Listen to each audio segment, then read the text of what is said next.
Hi, this is a 2014 ex-police speed camera van. We bought it yesterday. It was sold off at auction after use up in Cumbria, and we're going to convert it into a camper van. Here is the pre-conversion van tour. So it's a bit of an unusual van. It's got some nice features. It has doors which open on both sides. You get like a nice draft all the way through. It's got quite a lot of kit already installed. So far we just picked it up yesterday and we've just started to find out what it is we've actually bought. There's some really heavy boxy bits. We don't really know where everything went. And then there's some kind of units that would have been fitted to mount a lot of the kind of speed camera equipment. The van's already lined out. It's got an air conditioning unit by Tel-Air here. There's also 2 fans on the top. They've already fitted lighting. Yeah, so we've kind of, so far we've had a look at how it's been lined, and we presumed that this was going to be just like a normal standard plywood lining with some felt on top. It's not. The panel that we've taken out so far, which is here, it's really heavy, and it's probably steel. I think it's too heavy to be aluminium. So this is a really quite a strong structure that's been put in place.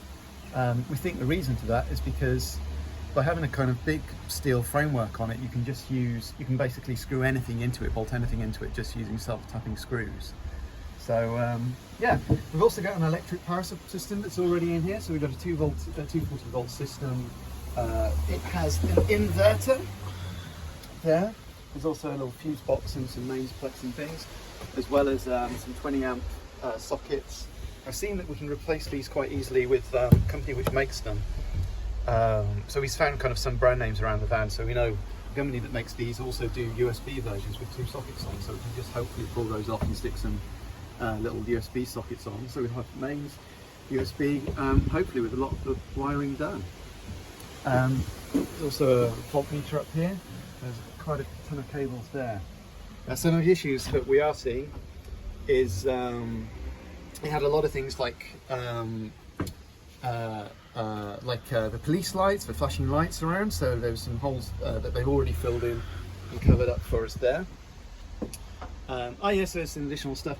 A lot of the problem we're going to have is trying to work out what we can reuse and what has to be ripped out. So there's a ton of cabling which goes through all of these little compartments here. We don't know what most of it does.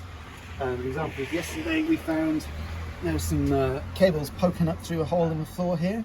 These are quite chunky, so I have a feeling that that we may have some mains in there, plus some others. I don't like that we've just got random cables poking around the van, so it's going to be interesting to see where they kind of come out. So the job today is to take a lot of these panels off, try and trace some of the cables through, and find out what it is, what goes where, what is in here. Yeah, so we'll keep you updated as we proceed with the van conversion.